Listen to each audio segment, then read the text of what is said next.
오늘 예배 오신 여러분 환영합니다. 우리 같이 인사 좀 나누실까요? 앞뒤 자분들 보시면서 반갑습니다, 환영합니다 인사하겠습니다.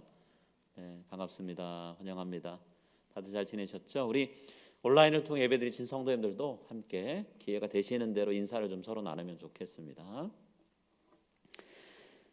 오늘은 예수님께서 산상에서 모습이 변하신 그런 날을 저희가 기억하는 날입니다. 산상변모주일. 설교 본문이 예수님의 산상변모에 대한 모습 본문은 아니지만, 그러나 이제 우리가 절기가 있는 기간으로 들어간다는 얘기거든요. 이번 주 수요일이 이제 제2수요일입니다. 사순절이 시작돼요. 그래서 제2수요일 예배를 우리가 또 드리게 되고 기도회도 하게 되는데, 여러분 사순절 기간 동안 우리가 어떻게 보낼 것인가를 좀 마음속으로 생각하면서 그렇게 갔으면 합니다. 우리 이 시간 함께 기도함으로 예배 자리에 같이 나아가도록 하겠습니다. 하나님이여, 내 속에 정한 마음을 창조하시고 내 안에 정직한 정을 새롭게 하소서. 나를 주 앞에서 쫓아내지 마시며 주의 성령을 내게서 거두지 마소서.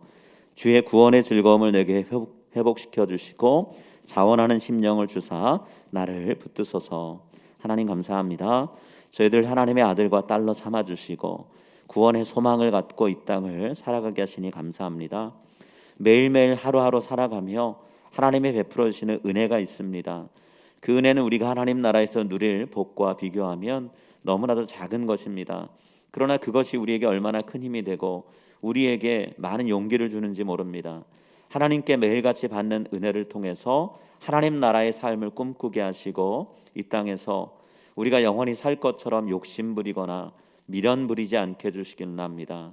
하나님 나라를 위해 이 땅에서의 삶을 하나님 차곡차곡 보화를 쌓듯 쌓아나가는 우리 모두가 되게 해주시길 합니다. 예배 시간 또한 주님 나라에서 드릴 영광스러운 예배를 미리 준비하고 훈련하는 시간으로 여기며 힘을 다해 마음을 다해 정성을 다해 드릴 수 있게 해주시길 합니다. 오늘 예배 가운데 우리가 모였습니다. 마음속에 있는 수많은 두려움과 불안과 분주한 마음들 다 주님 걷어가 주시고 평안함 가운데 하나님 한 분께 집중하며 예배 드릴 수 있게 해주시길 합니다. 예배 시작하는 이 시간부터 마치는 순간까지 주님께서 함께 하시며 임재하셔서 우리 예배를 받으시고 영광스럽게 우리를 사용하실 줄 믿습니다. 감사드리며 이 모든 말씀 예수님의 이름으로 간절히 기도드립니다. 아멘. 할렐루야. 주님께 찬양 드리겠습니다.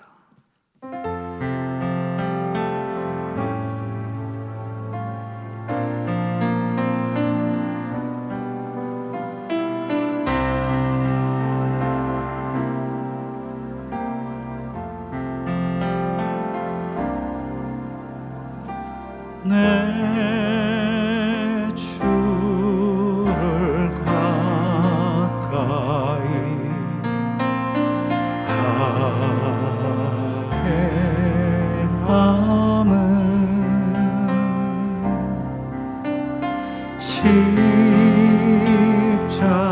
십자가 짐 같은 고생이나 내 일생 소원은 늘 찬송하면서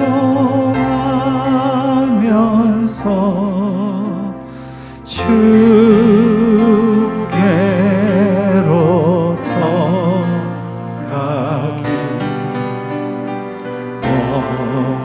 원합니다.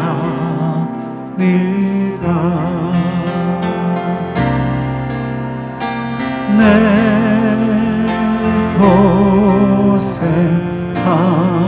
고생하는 것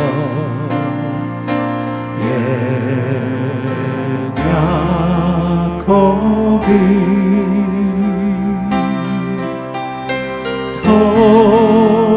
돌베개 되고자 갔습니다.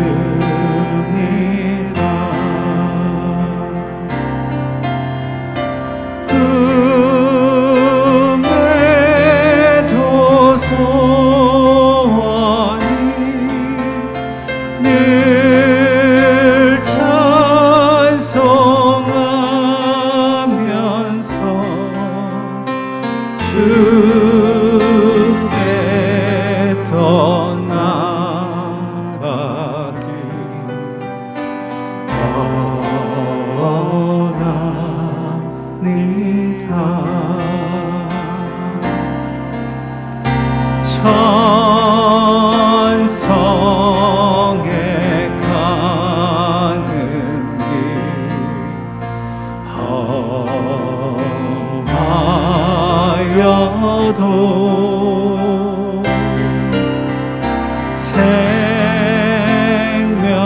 생명길 되나니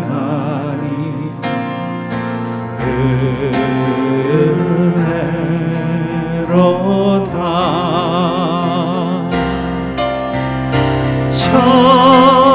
천사 날 부르니 늘 찬송하면서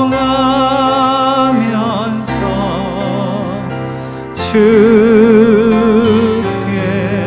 더 나아가기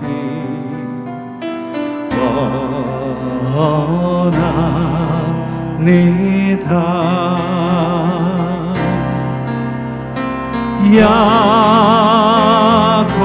야곱이 참게요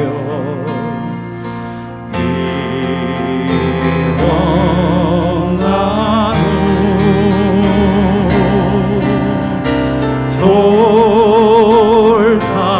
돌단을 쌓은 것 본받아서 숨 쉴 때 되도록 늘 찬송하면서 주께 더 나아가기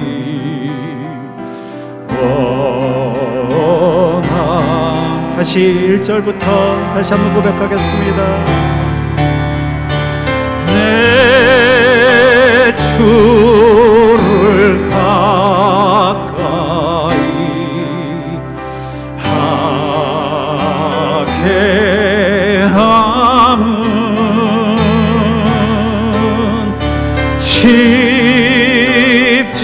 십자가 짐 같은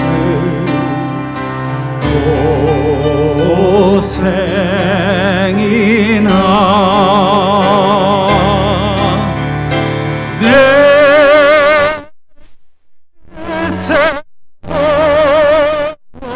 생각은 늘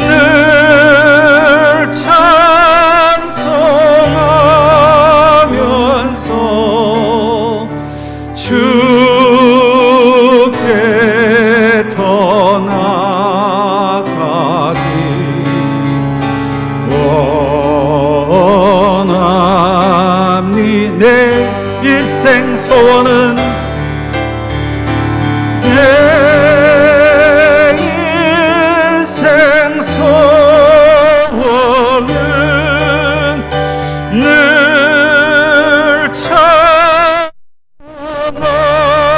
찬송하면서 주께 더 나아가기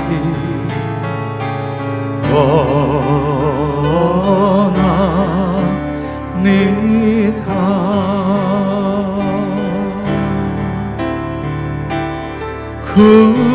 구주를 생각만 해도 이렇게 좋거든. 주 얼굴 볼 때야 얼마나 좋으랴.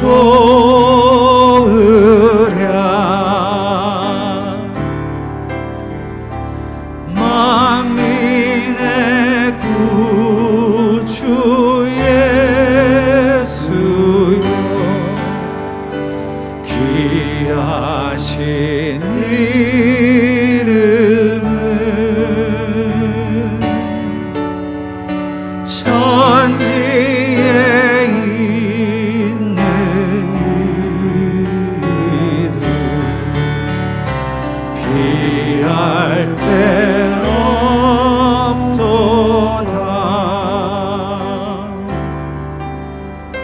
참에게 하는 자에게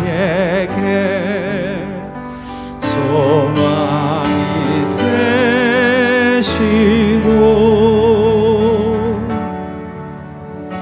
구하고 찾는 자에게 기쁨이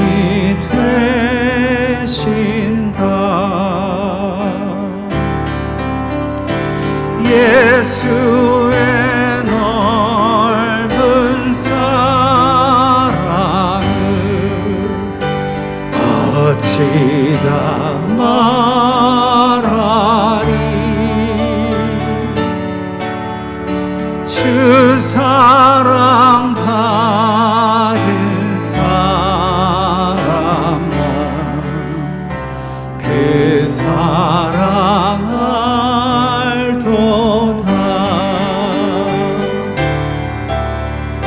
사랑의 구주 예수여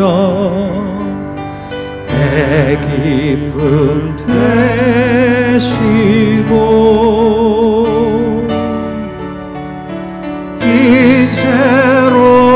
이제로부터 영원히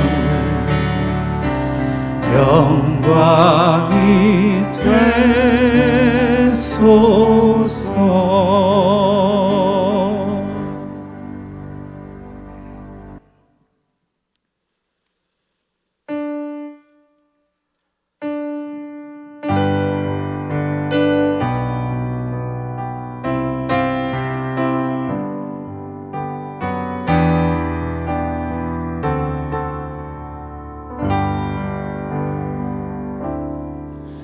나 주를 멀리 떠났다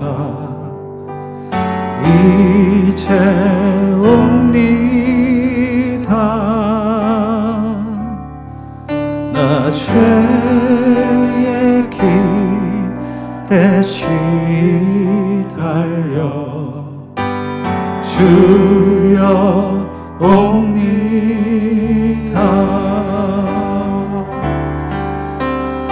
나 이제 왔으니 내 집을 찾아 주여 나를 받으사 맞아 주소서.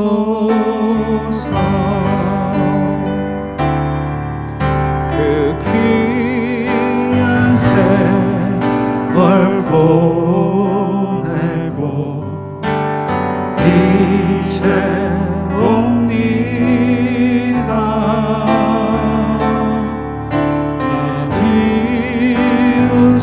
비웃지는 눈물로 주여 옵니다. 나 죄에 매여 고달파 나 죄에 매여 고달파 이제 옵니다. 주 크신 사랑 받고자 주여 옵니다. 나 이제 왔으니 내 집을 찾아 주여 나를 받으사 맞아 주소. 나 이제 왔으니 나 이제 왔으니 내 집을 찾아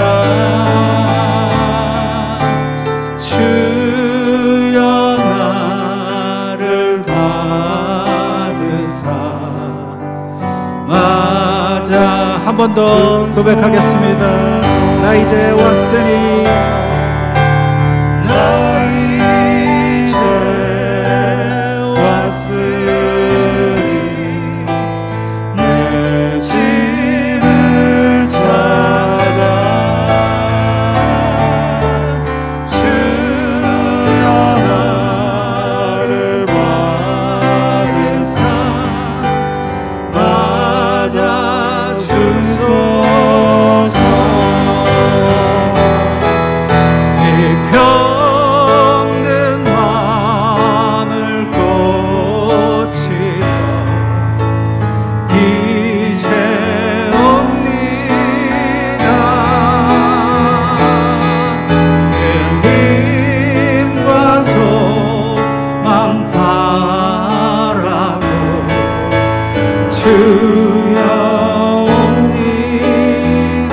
나 바랄 것이 무언가, 나 바랄 것이 무언가, 우리 주 예수 날 위해 돌아가신 바 믿고 옵니다. 나 이제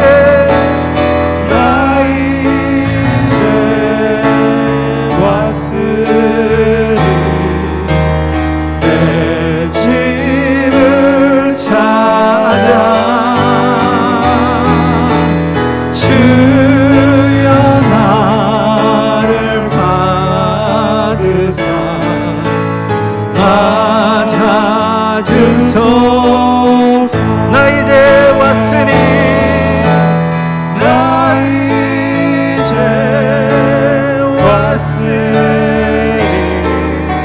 내 집을 찾아와 주여 나를 받으사 맞아 주소서.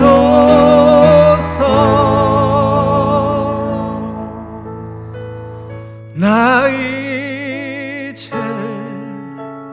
왔으니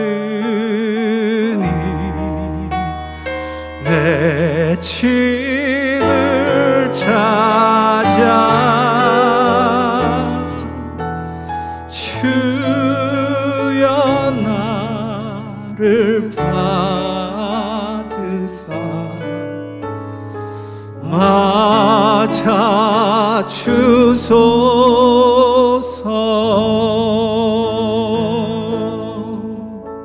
아멘. 잠시 기도하시겠습니다. 이 시간 저희들 이 예배드리는 이 처소에 또 각자의 자리에서 주님께 예배드리는 모든 한 사람 한 사람께 주님께서 함께 하시기를, 또 성령님 함께 하시기를 우리 간절히 구원하면서 바라면서 잠시 기도하시겠습니다. 하나님 아버지 감사합니다. 오늘도 죄 많은 저희들 이곳에 모였습니다. 주님, 이 시간 저희들과 만나 주시옵소서. 이 시간 저희들의 기도를 들어주시옵소서. 주님,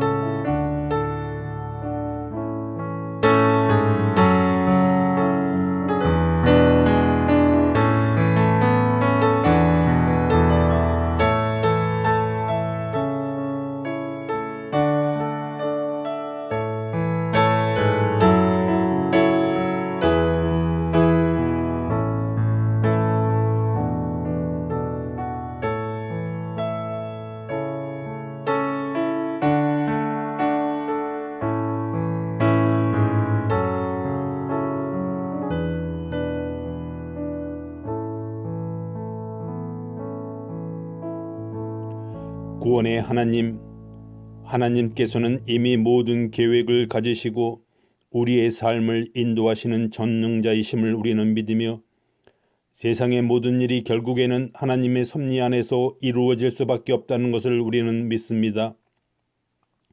그런 전능자의 하나님께서 우리의 아버지이심을 이 시간 찬양하며 감사드립니다. 이 땅에 오셔서 하나님의 나라가 가까이 왔으니 회개하고 복음을 믿으라 하셨던 주님, 앞으로 있을 사순절 기간 동안 나 자신에 대한 참된 회개가 먼저 일어날 수 있도록 도와주시고, 우리가 얼마나 큰 죄인이며 나 같은 죄인이 구원을 받을 수 있었다는 것이 얼마나 큰 은혜인지 잊지 않고 기억하게 도와주시옵소서. 먼저 서로에게 닫혀있는 우리의 마음을 열게 하시며 사순절 기간 동안 주님의 이 땅에 오신 이유가 무엇인지 깨닫게 도와주시옵소서. 십자가의 용서와 화해를 통하여 이루어지는 공의만이 하나님께서 원하시는 참된 공의라는 것을 깨닫게 되기를 간절히 기도합니다. 하나님의 길과 우리의 길이 왜 달라야 하는지 우리는 비록 이해할 수 없지만 우리의 길 대신에 주님께서 가신 십자가의 길을 우리도 따라갈 수 있는 용기를 주시기를 간구합니다.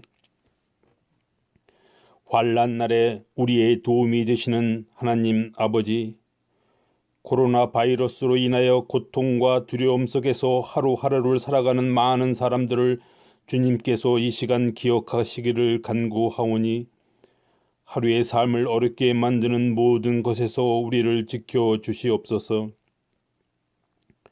수고하고 무거운 짐진다들아 다 내게로 오라 부르시는 주님의 음성이 우리의 참된 위로와 소망이 되기를 간절히 간구합니다. 주여 낫기를 원하나이다 외치던 병든 자를 손을 내밀어 고쳐주셨던 우리의 주님, 몸과 마음의 아픔 때문에 이 시간도 괴로워하고 있는 사람들을 주님께서 친히 고쳐주시기를 간구합니다.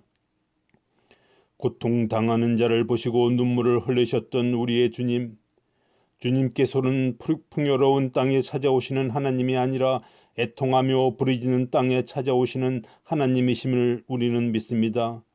주님, 우리의 기도를 들어주시옵소서. 우리 교회를 찾아오는 모든 성도들이 이 교회를 통해 사람이 모이는 또 하나의 단체를 알게 되는 것이 아니라 오직 선하신 우리 하나님을 더욱 알게 되며 오직 주님만이 우리 삶의 이유인 것을 깨닫게 되는 교회가 되게 도와주시옵소서. 오늘의 예배를 준비하는 모든 성도들을 보호하시고 목사님이 전하시는 말씀을 통해 우리에게 위로와 평강이 넘치게 도와주시옵소서. 우리의 구원이 되신 예수 그리스도의 이름으로 기도드립니다. 아멘.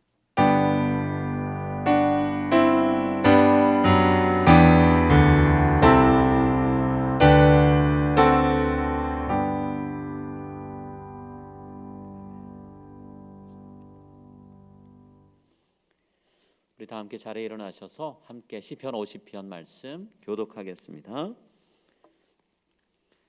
전능하시니 여호와 하나님께서 말씀하사 해 돋는 데서부터 해 지는 데까지 세상을 부르셨도다.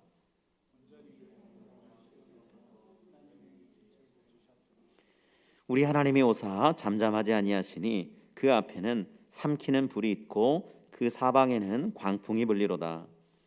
하나님이 자기의 백성을 판결하시려고 위 하늘과 아래 땅에 선포하여 이르시되 나의 성도들 내 앞에 모으라. 그들은 제사로 나와 언약한 이들이니라 하시도다. 하늘이 그의 공의를 선포하리니 하나님 그는 심판장이심이로라. 아멘. 우리 함께 사도신경으로 신앙 고백하겠습니다.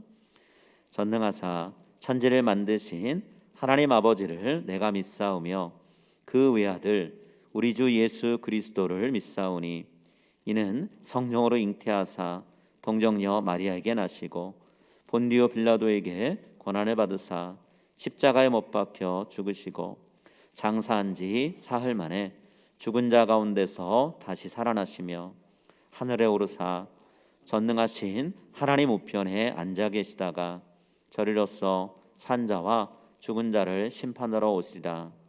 성령을 믿사오며 거룩한 공회와 성도가 서로 교통하는 것과 죄를 사하시는 것과 몸이 다시 사는 것과 영원히 사는 것을 믿사옵나이다. 아멘.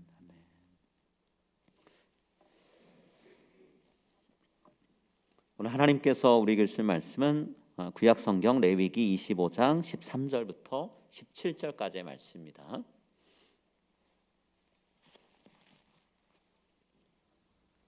레위기 25장 13절에서 17절 말씀입니다.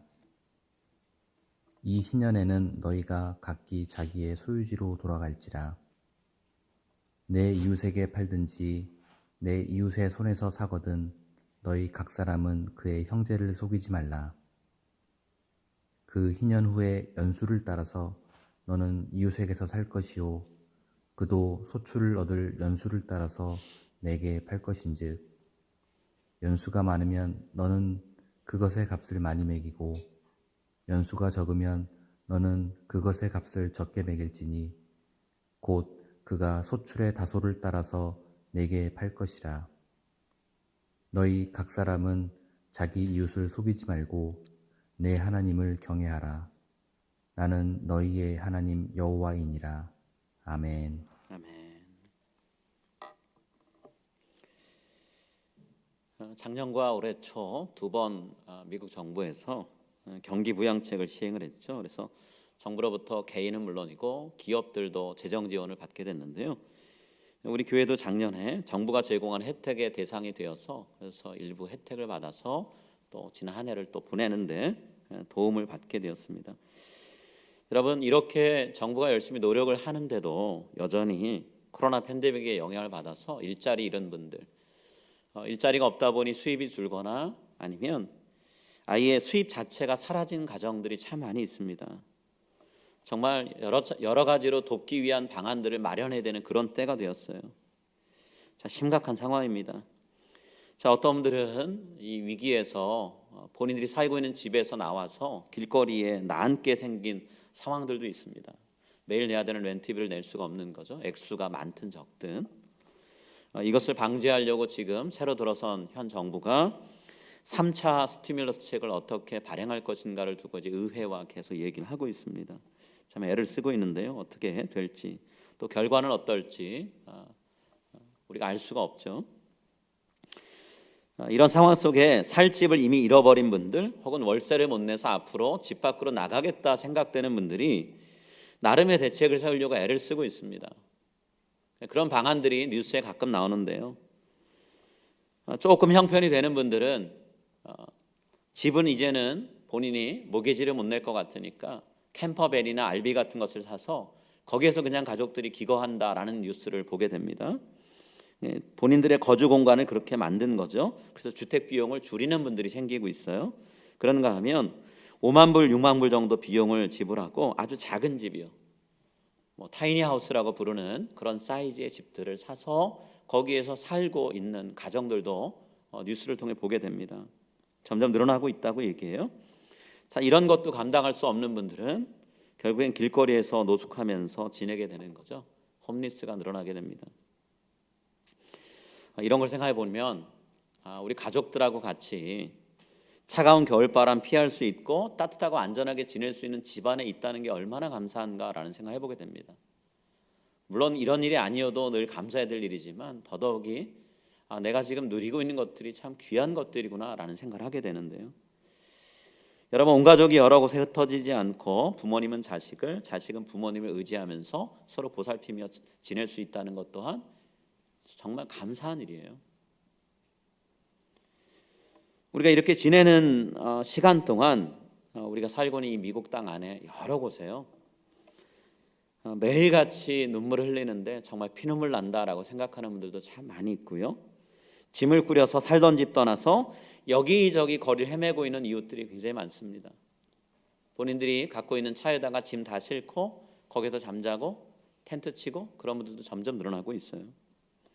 무언가 대책이 마련되지 않으면 길거리에 계시는 분들을 그분들은 그분들대로 또 집안에 있는 우리들은 우리들대로 아주 혹독한 시간을 앞으로도 보낼 거라는 거죠.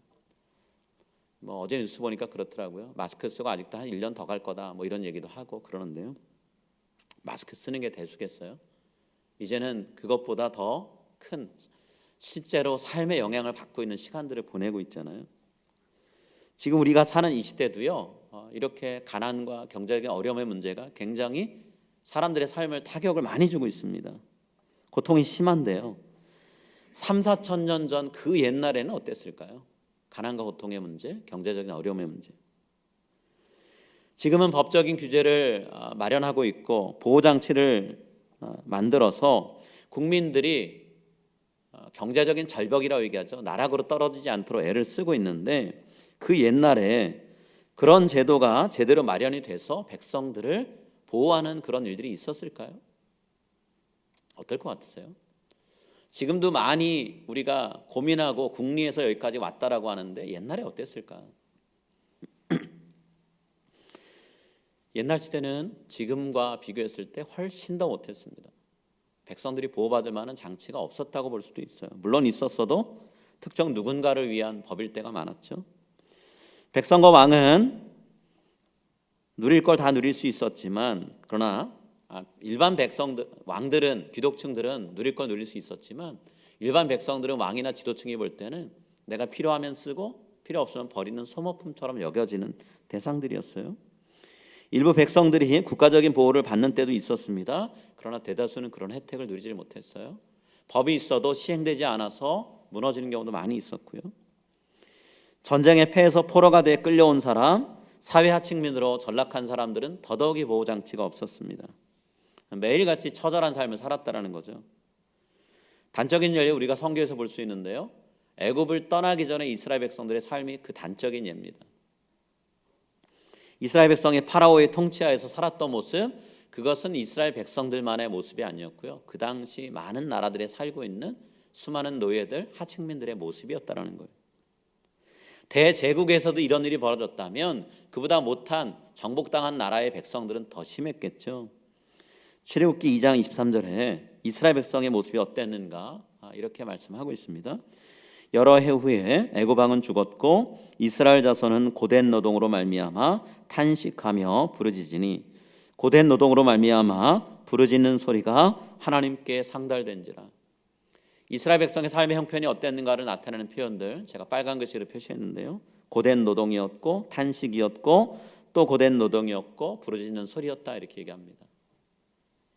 신음하지 않고는, 외치지 않고는 살 수 없는 게 이스라엘 백성의 삶이었다는 거예요. 이런 이스라엘 백성의 탄식과 부르짖는 소리를 하나님께서 들으시고 그들에게 응답하시기 위해서 모세를 부르셨죠. 그리고 모세에게 이렇게 말씀하셨어요. 출애굽기 3장 7절 8절입니다. 여호와께서 이르시되 내가 애굽에 있는 내 백성의 고통을 분명히 보고 그들이 그들의 감독자로 말미암아 부르짖음을 듣고 그 근심을 알고 내가 내려가서 그들을 애굽인의 손에서 건져내고 그들을 그 땅에서 인도하여 아름답고 광대한 땅, 젖과 꿀이 흐르는 땅에 데려가려 하노라. 하나님이 지금 이스라엘 백성들이 가난과 고통의 땅에 살고 있는데 그 가난과 고통의 땅을 벗어나서 풍요와 기쁨의 땅으로 인도하겠다, 이스라엘 백성을 이끌고 가겠다라고 말씀하셨어요. 하나님이 이 계획은 이루어졌습니다. 모세와 여호수아의 인도하에 이루어졌어요. 애굽을 떠나서 약속된 땅 가나안으로 가는 도중에 하나님이 시내산에서 이스라엘 백성을 다 모아놓고 그들에게 앞으로 들어가 살게 될 땅에서 무슨 일을 해야 될지를 미리 말씀해주고 계시는 내용이에요. 아직은 약속의 땅에 들어가지 못했지만 그 땅은 주시겠다고 했으니 이미 주어진 것이나 마찬가지고, 그러면 그 땅에 정말 들어갔을 때 어떻게 해야 될지를 말씀하시는 거죠. 그 내용이 뭐냐면 오늘 본문 우리가 읽었던 희년 관련된 규례예요. 너희 소유의 땅이 없었던 시절을 살다가 너희 소유의 땅을 갖게 되고 너희가 스스로 일해서 아무리 노력해도 너희 것으로 가져올 수 없었던 그 시절을 벗어나서 노력한 만큼 무언가를 가질 수 있는 시절을 갖게 되면 앞으로 너 이렇게 살아라 얘기하시는 거예요. 자, 하나님은요 가나안 땅에 이스라엘 백성을 이끄시고 나서 뭘 제일 먼저 하셨냐면 이스라엘 백성 어떤 가정이든 빼놓지 않고 다 공평하게 자신들이 살 수 있는 땅, 농사 지을 수 있는 땅을 주셨어요. 그렇게 해서 모든 백성들이 가나안 땅, 새로운 땅에서의 시작, 첫 출발을 동일선상에서 하게 하신 거예요. 어느 누구 예외 없이 똑같이 같이 시작할 수 있게 하셨어요. 그런데 시간이 지나면 지날수록 각자 삶의 형편이 달라지기 시작을 해요. 아무리 철저하게 계획을 세워도요, 아무리 노력을 해도 실패가 찾아오고요, 그로 인해서 삶의 기반이 무너지는 걸 자꾸만 경험합니다. 삶의 기반이 되라고 주셨던 땅을 내놓게 되는 상황이 벌어지는 거예요. 처음에는 땅을 팔지 않습니다. 땅을 담보로 해서 돈을 빌립니다. 곡식 종자를 빌립니다. 근데 그래도요, 버틸 수가 없어요. 그러고 나면 땅을 팔아서 살아갈 미천을 마련해야 돼요. 그것도 안 되면 땅은 이미 팔았고 이제 내 몸, 나 자신을 담보로 돈을 빌리고요. 그래도 그것도 못 갚으면 이제는 내가 남의 집에 종살이 하게 되는 거예요. 레위기 25장의 내용은 그런 식으로 전개가 됩니다. 점점 더 상황이 악화될 때 어떻게 될 건가를 얘기하고 있어요. 자, 이렇게 일련의 과정을 거치면서 한 사람과 그 사람이 살고 있는 가정이 처음 가나안 땅에 들어와서 생활을 시작할 때 출발했던 그 지점에서 한참 멀리, 저 멀리 가 있을 때 그럼 어떻게 될까? 이걸 얘기하시는 게 오늘 레위기 25장 말씀이에요. 다시는 돌아갈 기회도 없고요, 능력도 없는 상황에 처했을 때 과연 어떻게 될 것인가? 하나님 그것에 주목하고 말씀하시는데요, 이런 상황이 벌어질 것을 미리 아시고 하나님이 희년법을 제정하시고 온 이스라엘 백성들에게 지키라고 말씀하셨어요. 이거 운명론과는 다릅니다. 이런 상황이 벌어질 수 있기 때문에 가능성이 현실이 되는 때에 어떻게 할 건가를 말씀하신 거예요. 꼭 이렇게 되라고 하나님이 하신 게 아니란 얘기예요. 자, 희년을 생각하면서 우리가 지난주에 두 가지 키워드를 생각했었죠. 하나는 뭐였죠? 안식이었죠. 두 번째는 뭐였죠? 자유였습니다. 세 번째로 오늘 본문에서 우리가 생각할 것은 회복이라는 단어예요. 회복. 영어로 recovery 혹은 restoration이라는 단어를 생각하셔야 돼요. 처음 가나안 땅에 들어와서 살았던 모습을 다 잃어버렸습니다. 희망차게 가나안 땅에 들어와서 땅 분배받고 새롭게 시작을 했는데 그런 인생이 다 무너졌어요. 인생의 쓴맛을 경험하면서 오늘을 살아가고 있습니다. 그런 이스라엘 백성들에게 회복할 수 있는 기회를 주시는 것, 그게 오늘 희년의 법이라는 거예요. 희년이 무엇인가, 어떤 회복이냐, 두 가지 생각할 수 있는데요. 첫 번째는 모든 사람의 무너진 인생을 회복시켜주는 것, 그게 희년의 의미예요. 우리 13절 말씀 같이 읽겠습니다. 자, 시작. 이 희년에는 너희가 각각 자기의 소유지로 돌아갈지라. 하나님이 희년에 각자 자신이 소유했던 땅으로 돌아가라라고 명령하셨어요. 우리가 지금 읽히는 대로 그냥 읽으면, 한글 번역대로 읽으면요, 실행 불가능할 수 있는 상황이 얼마든지 있습니다. 하나님 명령을 하셨지만 현실적으로 이루어질 수 없는 상황들이 많이 있어요. 몇 가지 예를 들자면, 이미 가난해서 땅을 팔아버렸습니다. 돈을 지불해야지만 얻을 수 있는 거잖아요. 돈 지불하지 않고 얻을 수 있나요? 없잖아요. 남에게 이미 팔아버렸습니다. 그 사람의 소유가 되어버렸어요. 그런데 원래 내 땅이었다, 내놔라 우기면 됩니까? 아니잖아요. 가난해서 팔았는데 그걸 회복할 수 있는 돈이 어디 있어요? 하나님은 돌아가라 말씀하셨지만 돌아갈 수 없는 거잖아요. 그러면 지금 본문 번역을 잘못한 건가요? 많은 분들이 그런 오해를 하세요. 한글 번역은 옛날에 돼서 번역이 잘못됐다고 이해를 하세요. 번역이 잘못된 게 아니고요, 본래 뜻을 담기 위해서 우리가 이게 어떤 의미인가를 생각해보는 과정이 필요한 건데요.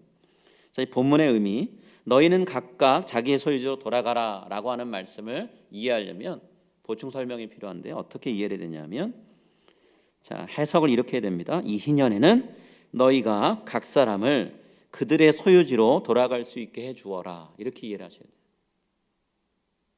돌아갈래야 돌아갈 수 없는 사람한테 무리가 되는 명령을 내리신 것으로 이해할 것이 아니라, 그 사람이 돌아가고자 하는데 그럴 수 없다면 옆에서 지켜보는 너희들이 그것을 도와라 라는 의미가 이 안에 담겨 있다는 거예요. 그러면 결과적으로 하나님이 말씀하신 너희는 각자의 소유지로 돌아가라 라고 하는 말씀이 실행이 되는 거죠. 하나님 이 말씀을 하고 계시는 거예요. 너희 스스로 노력해야 되겠고 이웃 사람들도 함께 도와라. 능력이 없어서 자기 땅을 팔았던 사람, 빼앗긴 사람한테 알아서 해라, 그런 의미로 이 지금 명령 13절 말씀을 주신 게 아니란 얘기예요. 주변 친척, 이웃들도 그 사람이 자신의 땅을 찾을 수 있도록 너희가 할 수 있는 최선을 다해서 도와라 라는 의미가 이 본문에 담겨 있다는 거죠. 그리고 그것을 하나님이 하나하나 25장 뒷부분에서 풀어주세요. 자, 25장 25절 말씀에 주변 사람들이 도와야 된다는 것을 이렇게 얘기하시는데요. 만일 내 형제가 가난하여 그의 기업 중에서 얼마를 팔았으면 그에게 가까운 기업 물을 자가 와서 그의 형제가 판 것을 물을 것이요. 자기 돈을 주고 사주란 얘기예요. 내가 갖고 있는 것을 대신 지불하고 그 사람이 땅으로 돌아올 수 있도록, 자기 땅을 회복할 수 있도록 도와주란 얘기예요. 자, 이렇게 얘기하면 사람 마음이 그렇죠. 옆에 도와줄 사람이 있으면 내 것을 내가 찾아야 되지만 노력하지 않는 게으르고 나태한 마음 품을 수 있습니다. 하나님은 가난에 처한 사람이 다른 사람 도움만 바라고 가만히 있으라 그렇게 얘기하지 않으세요. 그 사람 자신도 부지런히 일을 해야 되고요. 돈을 벌어서 스스로 일어나려고 노력해야 된다라고 분명히 말씀하세요. 자, 그 다음 구절 26절 27절에 하나님 곧바로 이어서 얘기하십니다. 만일 그것을 물을 사람이 없고 자기가 부유하게 되어 물을 힘이 있으면 그 판 해를 계수하여 그 남은 값을 산자에게 주고 자기의 소유주로 돌릴 것이니라. 주변 사람이 어려운 이웃을 도와야 되겠지만 본인이 가만히 있으면 안 된다라고 얘기하고 계세요. 자, 이렇게 주변에서 도와주려고 애를 썼습니다. 본인 스스로도 갖은 노력을 기울였어요. 그런데도 땅을 되찾을 방법이 없습니다. 땅을 되찾지 못한다는 건 살아갈 수 있는 여지가 없다는 얘기예요. 우리를 얘기하면 직장을 잃었고 살던 집에서 쫓겨났다는 얘기예요. 그것이 이 구약시대의 땅의 의미입니다. 그러면 그 상태로 계속해서 가난의 굴레를 뒤집어 쓰고 살다가 자식 때에도 내가 가난하니 너도 가난해라 하면서 가난을 대물림하고 살아가라. 그게 하나님이 지금 원하시는 걸까요? 하나님은 그런 세상을 원하셔서 이스라엘 백성을 가나안 땅으로 출애굽하는 땅에 애굽 땅에서 끌어다가 가나안 땅에 집어넣으신 건가요? 그렇지 않죠. 하나님의 목적은 그게 아니에요. 이스라엘 백성이 출애굽의 기억을 다 지우고 자유롭게 하나님이 주시는 땅에서 안식하면서 살 수 있도록 하시기 위해서 부르셨어요. 그렇기 때문에 회복 과정이 필요한 거죠. 하나님은 사회적인 제도로서 희년을 활용하게 하신 거예요. 주변 사람이 노력하고 개인이 노력해도 안 될 땐 국가가 나라가 나서서 이런 것들을 책임져야 된다. 지역사회가 이것을 해결해야 된다라고 얘기하시는 거죠. 그래서 아무리 길어도 땅을 팔고 나서 50년 안에는 원래 주인에게 그 땅을 어떤 보상도 받지 않고 돌려주라 얘기하셨어요. 그래서 그 사람과 그 후손들이 다시 시작할 수 있는 기회, 재기를 할 수 있도록 하라라고 말씀하셨어요. 그래서 결과적으로 아버지 때에 시작됐던 가난의 고통이 자식 때는 끊어질 수 있도록 혹은 손자 때는 끊어질 수 있도록 하나님은 제도적인 장치를 두신 거예요. 25장 28절입니다. 그러나 자기가 물을 힘이 없으면 그 판 것이 희년에 이르기까지 산자의 손에 있다가 희년에 이르러 돌아올지니 그것이 그의 기업으로 돌아갈 것이니라. 하나님 순차적으로 얘기를 하고 계세요. 이렇게 하나님이 새로운 출발, 회복에 대한 이야기를 하시는데요. 단순히 새롭게 출발하는 것만 말씀하지 않으십니다. 새롭게 출발하는 건 나중 문제잖아요. 지금 당장 내가 먹을 게 없어서 죽어나는데 나중에 땅이 되찾아진다고 그게 무슨 소용이겠어요? 굶고 굶다가 결국엔 숨이 끊어져 버리면 아무 소용없는 거잖아요. 하나님이 현실적인 문제도 얘기하십니다. 가난의 삶 전체를 뒤덮고 있는 지금 현재 이 상황에서 어떻게 살아야 될까? 어떤 사회적인 배려가 있어야 되고 어떤 돌봄이 있어야 되는가에 대해서 하나님 말씀하고 계세요. 땅을 되찾는 건 너무나 먼 일이고 지금 당장 먹을 것이 없는 상황에 숨을 헐떡거리고 있을 때 어떻게 해야 될까? 그런 사람들은 어떻게 돼야 될까? 하나님 말씀하시는데요. 그런 사람과 가족들이 살아갈 수 있도록 함께 주변에서 그 사람을 지원해 주라라고 얘기하고 계세요. 단순히 동정의 대상, 불쌍히 여기는 대상이 아니라 내 형제로 여기고 그 사람을 대해라라고 얘기하시는데요. 사랑해 주라, 아끼라 말씀하시는데 레위기 25장 35절 36절에 이렇게 되어 있습니다. 네 형제가 가난하게 되어 빈손으로 내 곁에 있거든 너는 그를 도와 거류민이나 동거인처럼 너와 함께 생활하게 하되 너는 그에게 이자를 받지 말고 내 하나님을 경외하여 내 형제로 너와 함께 생활하게 할 것이라. 하나님의 애굽 땅에서 가나안과 고통 가운데 살던 이스라엘 백성들을요, 가나안 땅으로 이끌어서 거기에 들여보내셨어요. 그리고 거기서 새 출발하게 하셨습니다. 그런데 또다시 이스라엘 백성의 땅은 바뀌었는데, 사는 지역은 바뀌었는데, 가나안 땅에서 가난과 괴로움 속에 신음하고 부르짖는 시절을 보내고 있어요. 출애굽 때나 지금이랑 뭐가 다릅니까? 라고 외칠 수 있는 그런 시절이 온 거죠. 그랬을 때 하나님이 그때를 대비해서 온 백성들이 희년의 규례를 통해 회복되고 새 출발할 수 있도록, 이 말씀을 우리가 곧바로 우리 시대에 그대로 적용하기는 어려울 수 있지만, 그러나 희년의 정신을 우리가 살려서 우리 시대에 맞게 적용해 나가는 것이 필요하죠. 감사하게도 지난 주 중에 그리스에서 김수기 선교사님이 선교 편지를 보내주셨는데요, 그 선교 편지의 내용 중에 선교사님이 사역하고 섬기고 계시는 가테리니 지역의 로마 형제 자매들의 이야기 가운데 이 희년 정신을 본인들의 삶 가운데 실천하고 있다는 이야기를 듣게 됐습니다. 전 너무나 감사했어요. 코로나 팬데믹 상황 중에요, 그리스는 여러 번 락다운을 했다고 합니다. 지금도 거의 락다운에 가까운 수준에 있다고 얘기해요. 여행 금지 명령이 내려졌습니다. 저녁 6시 이후에는 마트를 열 수가 없어요. 닫으라고 다 명령했습니다. 집 밖 외출도 자유롭지를 못해요. 이웃 마을을 가려면 자기 신분증 지참하고요, 통행 허가서 들고 가야 된대요. 우린 그 정도는 아니잖아요. 코로나 확산되는 거 방지하려고 종교 집회를, 모든 종류의 집회를 다 막았다고 합니다. 온라인으로 예배드리는 것도 쉽지가 않은 상황인 것 같아요. 선교사님이 사역하시는 곳은 온라인 예배를 드릴 만한 그런 장치가 다 없습니다. 우리는 지금 카메라로 찍어서 유튜브로 송출을 하고 있지만 그분들은 그렇지 못해요. 줌을 통해 예배를 드립니다. 이야기 들어보니 성도들이 줌에 참여하려면 핸드폰 비용을 내야 되는데 그 비용 내는 것도 어려운 상황이라고 그렇게 얘기를 하시더라고요. 평소에도 벌이가 시원찮은 분들이 그 지역에 살고 계시는 분들이에요. 집시라고 떠돌이라고 놀림받고 배척당하는 분들인데, 평소에도 그렇게 직장 얻는 게 어려웠는데 코로나 팬데믹이 되니까 그나마 다니던 직장도 내려놔야 되는 상황이 됐다라는 거예요. 극심한 경제적인 어려움이 모든 가정에 찾아온 거죠. 그런데도 서로 돕고 기도하고 감사하면서 지내고 계신대요. 그러면서 뭐라고 글을 쓰셨냐면, 로마 형제들이 살고 있는 마을 안에 코비드로 인해서 가장이 일을 못해서 밥을 굶는 가정들이 점점 늘어나고 있다는 거예요. 교회 식구들이 이 소식을 자꾸 듣게 된 거예요. 이웃에 같이 살고 있으니까. 그래서 성도들이 모여서 같이 이야기를 했습니다. 우리가 어떻게 해야 될까? 우리가 한 가지 방안을 생각했습니다. 우리가 같이 이웃에 살고 있는 이 가정들에게 식량 바구니를, 가방을 만들어서, 사랑의 식량 가방을 만들어서 여기에 음식을 채워서 나눠줍시다, 이렇게 얘기한 거예요. 그리고 각 가정마다 이 가방을 나눠주셨대요. 그리고 성도들이 마을 밖으로 외출하기 어렵고 출입 통제가 있지만 길을 쓰고 나가서 음식을 사왔다는 거예요. 그리고 가방에다가 다 채워서 가방을 자기 같은 마을에 살고 있는, 본인도 어렵지만 같이 어려운 분들에게 나눴다는 거예요. 그렇게 나눈 가방이 몇 개가 되냐면 85개, 85개의 사랑의 식량 배낭을 나눴다 그러시더라고요.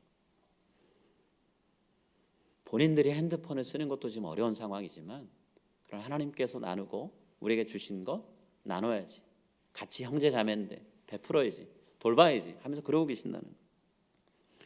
이렇게 그리스 집시 형제 자매들, 집시라고 부르지 말라고 얘기했었죠. 로마 형제 자매들, 마을에 이웃들의 무너진 삶이 있습니다. 여기저기서 코로나 걸려서 돌아가시는 사람들이 생겨요. 어떻게 하면 우리가 이 무너진 땅을 회복할 수 있을까? 어떻게 하면 하나님이 말씀하신 희년을 선포할 수 있을까? 말로 선포한 게 아니고 삶으로 선포하고 계세요. 얼마나 감사한 일인가요? 우리도 그것을 실천하려고 지금 푸드 드라이브를 열심히 지금 시행하고 있는 거죠. 하나님이 말씀하신 희년이 성경에 나온 대로 시행은 안 되겠지만 우리가 사는 시대에 맞게 적용해서 희년을 선포하고 있는 거죠. 신약시대의 사도행전에 성령이 임하셨을 때 초대교회 성도들이 했던 것 또한 희년 운동이었습니다. 자신에게 있는 것을 나누는 것, 하나님이 말씀하신 이웃을 돌보라고 하신 그것을 실천하는 거예요. 예수님이 이 땅에 다시 오시는 그때 우리는 온전한 희년을 보겠죠. 나팔 소리가 불릴 것이고 이 땅에 무너진 것들이 다 회복되는 것, 육체적인 질병은 물론이고 가난과 고통 가운데 살고 있는 사람들이 하나님 나라에서 풍요롭게 사는 걸 볼 거예요.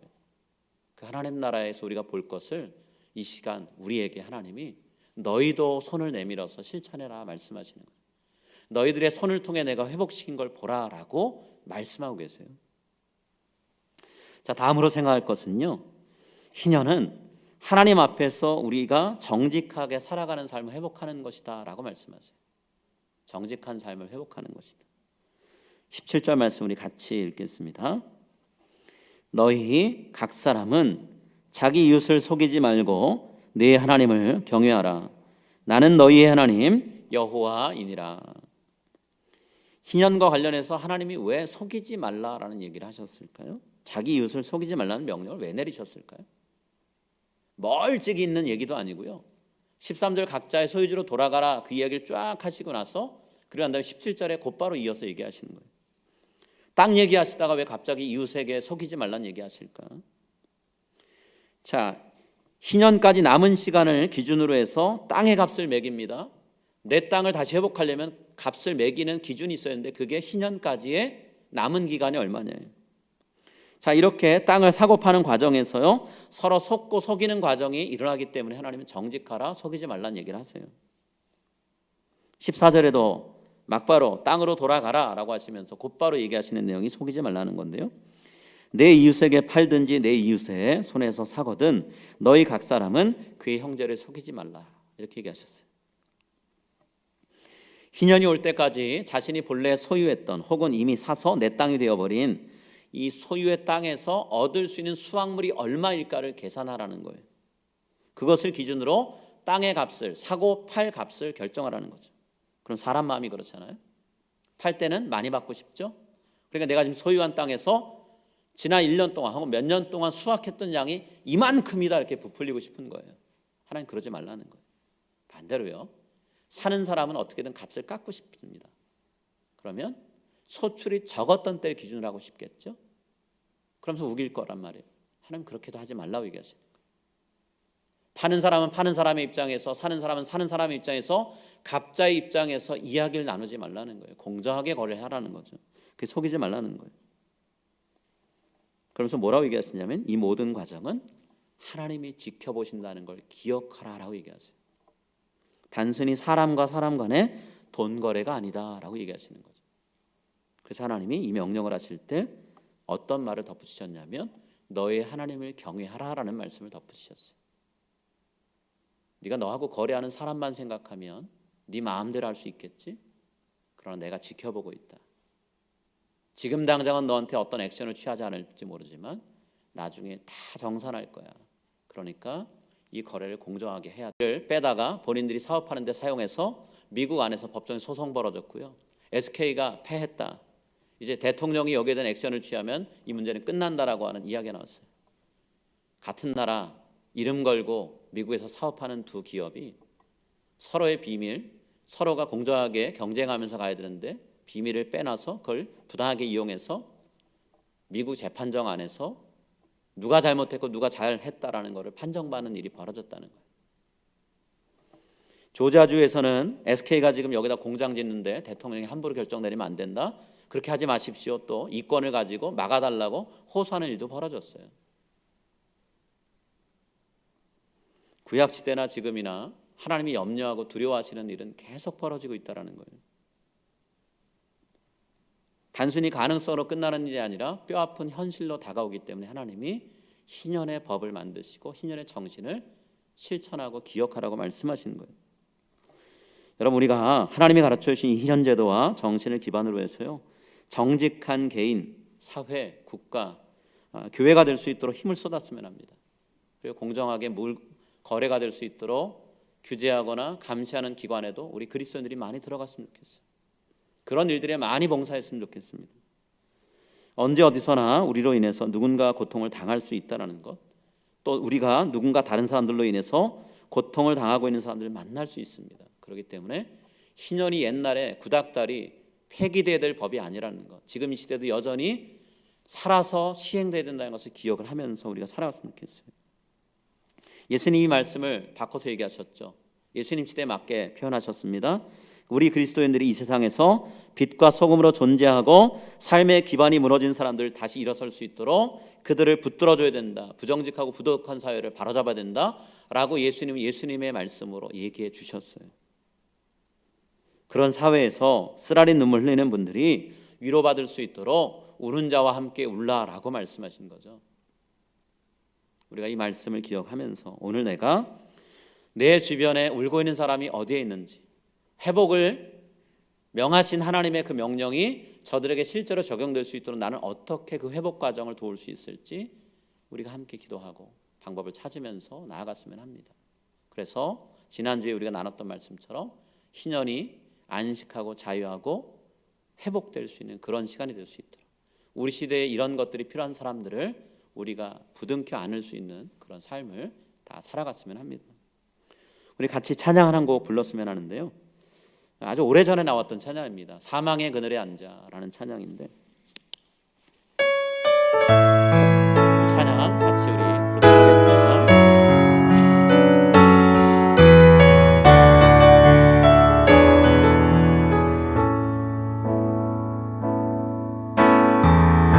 사망의 그늘에 앉아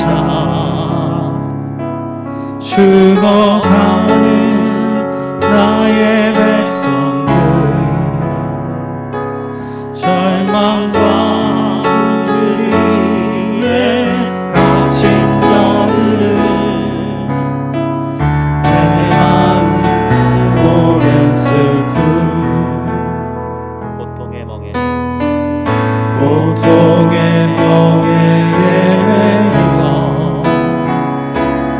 울고 있는 나의 자녀들 나는 이제 일어나 저들의 멍에를 꺾고 눈물 씻기기 원하는데 누가 내게 부르짖어 저들을 구원케 할까 누가 나를 위해 가서 나의 사랑을 전할까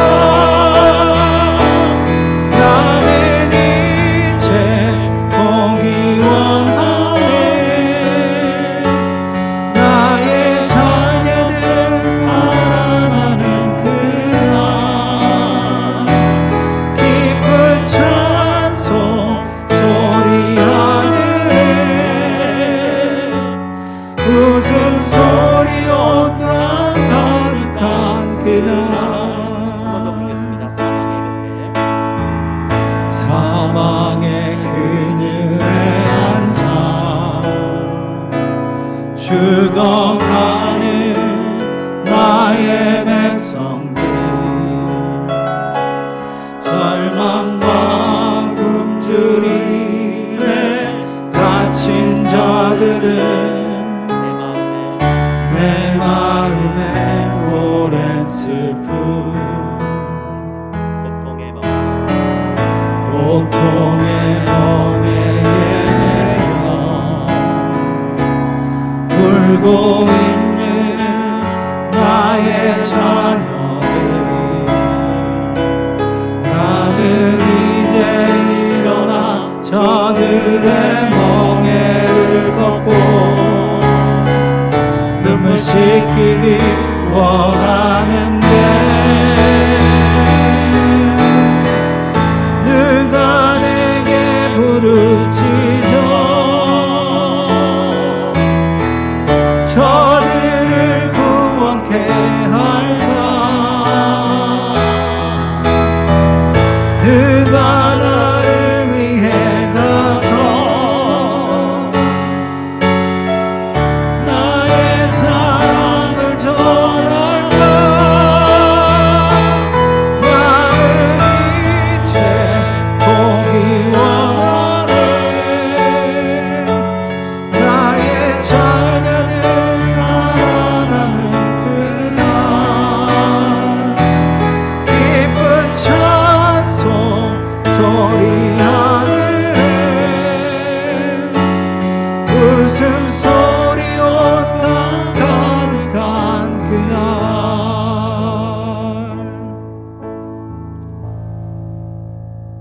지난 몇 주를 지나면서 참 가슴 아픈 뉴스들을 많이 듣게 됐어요. 미국 땅에만 지난 코로나 팬데믹 이후로 1,000만 명이 넘는 사람들이 극빈층이 되었다는 이야기를 듣습니다. 세계 최대 최강국이라는 미국 안에서만도 1,000만 명이 넘어요. 전 세계적으로 1억 명이 넘는 사람들이 그렇게 되었다고 합니다. 잠깐 코로나를 피해서 혹은 이런저런 이유들 때문에 가족들이 생명 위독하고 돌아가셔서 한국 땅으로 돌아오고 고국으로 돌아왔던 선교사님들이 못 돌아가고 계세요.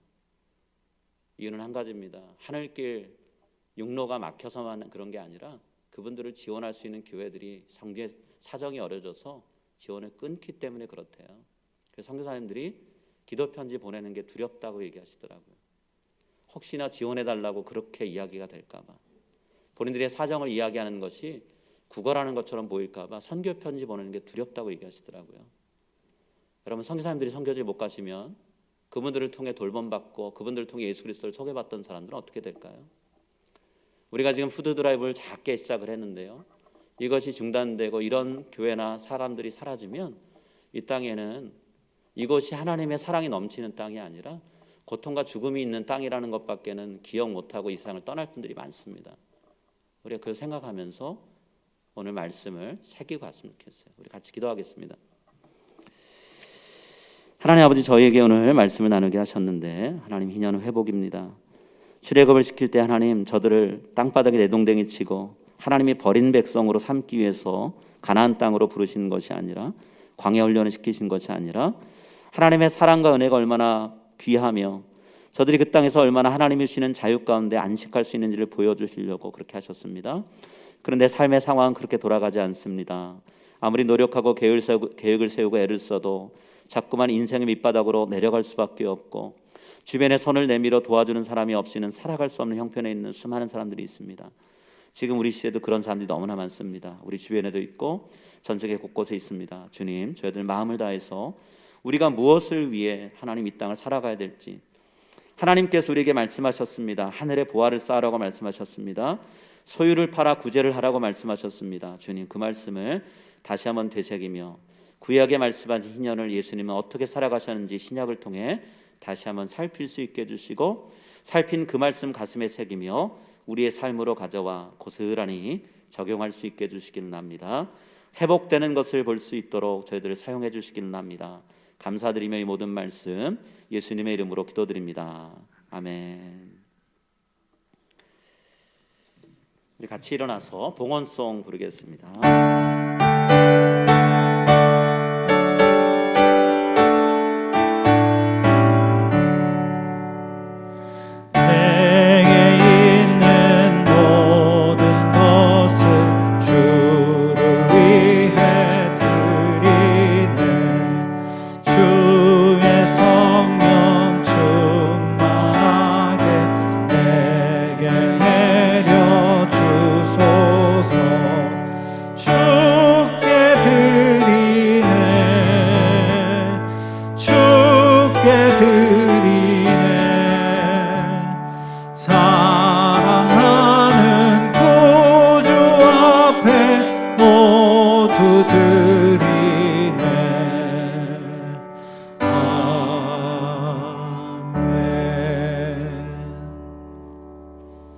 하나님 감사합니다. 저희들에게 매일매일 살아갈 수 있는 귀한 하나님 가정을 주신 것 감사합니다. 추운 겨울 눈이 많이 오고 날씨가 점점 더 떨어지지만 우리에게 따뜻하게 지낼 수 있는 집을 주신 것 감사합니다. 넓든 좁든 우리 한 사람 머리 누울 수 있는 곳이 있는 것 감사드립니다. 또한 그것 이외에도 우리에게 생업에 종사할 수 있게 하시고 하루를 살아가며 우리 가족들에게 따뜻한 밥 한 끼를 하나님 나눌 수 있도록 또한 허락하신 것 감사합니다. 하나님, 그 외에도 우리의 일용할 양식을 주실 뿐만 아니라 조금은 우리가 하나님 아끼면 나누고 베풀 수 있도록 하나님 넉넉한 혹은 약간의 여유 자금을 주신 것 감사합니다. 주님, 그것으로 주님께 기쁜 마음을 담아 예물을 올려드립니다. 감사 헌금 11조, 다양한 구제 헌금, 선교 헌금으로 올려드립니다. 하나님, 물질이 정말 필요한 것으로 흘러갈 수 있게 해주시기를 합니다. 주님, 주님의 아픈 마음을 우리가 헤아리며 갈 수 있게 해주시고, 이 땅에 주님이 다스리시는 땅이라는 것을 분명히 선포할 수 있도록 우리가 그런 주님의 입술과 나팔수가 될 수 있게 해주시기를 합니다. 오늘 저희들의 삶을 주님께 올려드립니다. 알게 모르게 여러 가지로 어렵고 힘든 가운데 있는 성도님들이 있습니다. 그 가정을 붙들어 주시고, 물질적인 어려움 위에도 건강의 위협이 있고 몸과 마음이 상해서 아파하는 분들이 있습니다. 한 분 한 분 주님 손으로 만져주시고 싸매주시고 치료해 주시기를 원합니다. 하나님 한 분만으로 만족하는 삶을 살기를 원하며 이 모든 말씀 예수님의 이름으로 간절히 기도드립니다. 아멘. 자리에 앉으시면 감사하겠습니다. 광고를 몇 가지 드리겠습니다. 주보에는 넣지 못했는데요. 저희가 지금 광고 사항이 많아서 넣지 못했는데 다음 주부터는 안내를 할 텐데, 사순절이 이제 이번 주 수요일부터 시작됩니다. 여러분, 사순절 예배는 평소 기도회와는 또 다르게 드리게 되는데요. 여러분 용기를 내셔서 같이 사순절 시작되는 제2수요일 예배를 본당에서 같이 드렸으면 합니다. 물론 수영인원이 오시려고 해도 다 못 수용하긴 하지만, 그러나 이제까지 저희가 수요기도에 드린 발언은 주일 예배만큼 그렇게 차지 않아요. 그러니까 여러분들 신청하시고 오셔서 제2수요일 예배, 사순절 예배를 시작을 했으면 좋겠습니다. 사순절은 우리가 제2수요일부터 시작해서 부활절 전날까지, 토요일까지 40일의 기간을 예수님께서 이 땅에 오셔서 고난받고 우리를 위해서 사랑을 베푸시고 떠나신 삶을 묵상하는 시간입니다. 주일을 제외해요. 전체 날수로 따지면 40일이 넘습니다. 그러나 주일을 제외한 날들인데요, 주일을 빼는 이유는 이미 아시겠지만 주일은 예수님이 부활하신 날이에요. 작은 부활절이라고 불립니다. 리틀 이스터라고 불려요. 그래서 그날은 그리고 예수님의 죽음과 괴로움보다는 주님의 부활을, 주님의 능력을 묵상하는 기쁜 날로 보내게 됩니다. 우리 신앙의 선배들이 그렇게 지켜오셨어요. 그래서 주일을 뺍니다. 그리고 나머지 40일을 저희가 같이 보내게 되는데, 여러분 사순절 기간 동안 이미 우리가 많은 것들을 내려놨지만, 그러나 또 내가 불필요하게 부여잡고 있는 게 있다면 습관이 되었든 물건이 되었든 내려놓는 시간들을 우리가 갖도록 하겠습니다.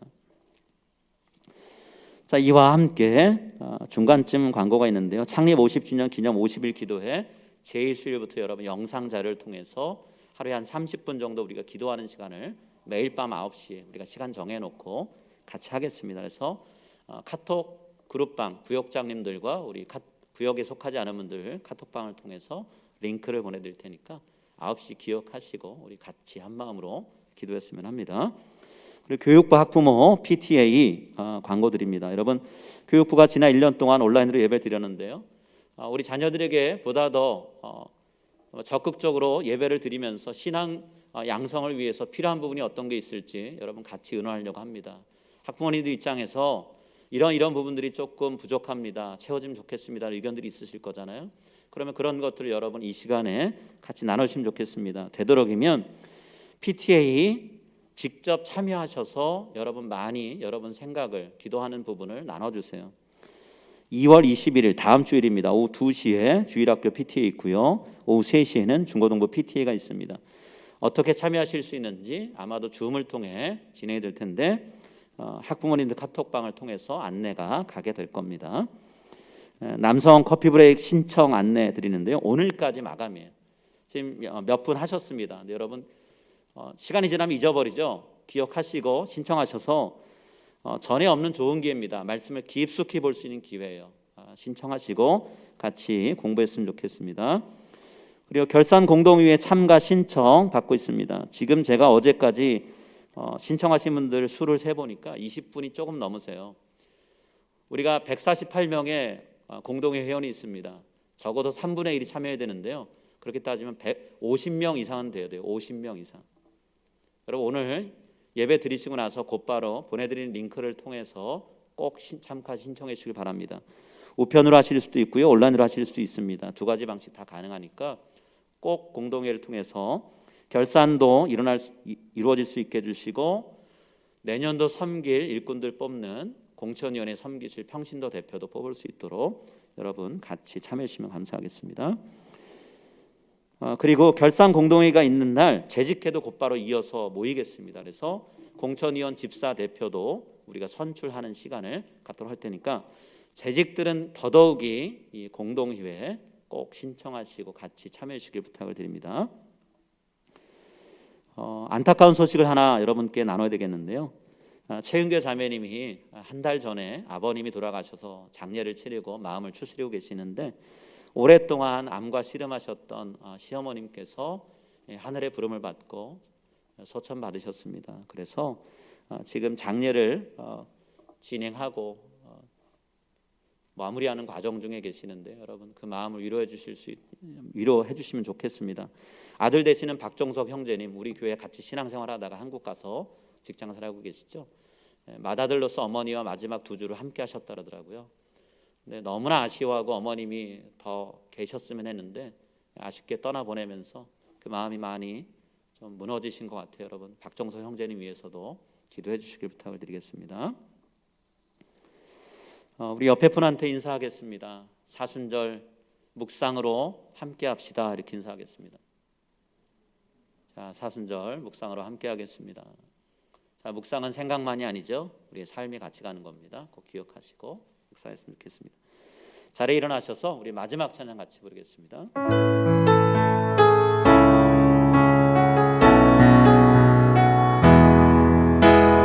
모든 시선을 주님께 드리고 살아계신 하나님을 느낄 때 내 삶은 주의 역사가 되고 하나님이 일하기 시작하네.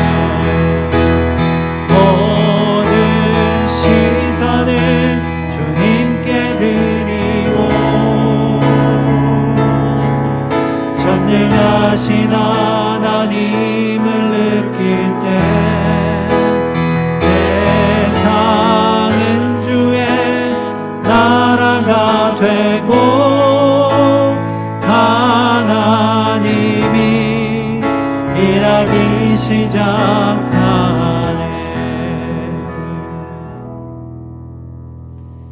지금은 우리 주 예수 그리스도의 은혜와 하나님 아버지의 사랑하심과 성령님의 교제하게 하며 교통하게 하심이 오늘 하루를 살면서 어찌해야 내가 주님의 손과 발이 되며 주님의 눈과 마음을 가지고 살아갈까 고민하고 기도하며 이 하루를 열어가는 우리 모든 믿음의 식구들 머리 위에 삶 위에 이제로부터 영원토록 함께 하시기를 간절히 축원하옵나이다. 아멘.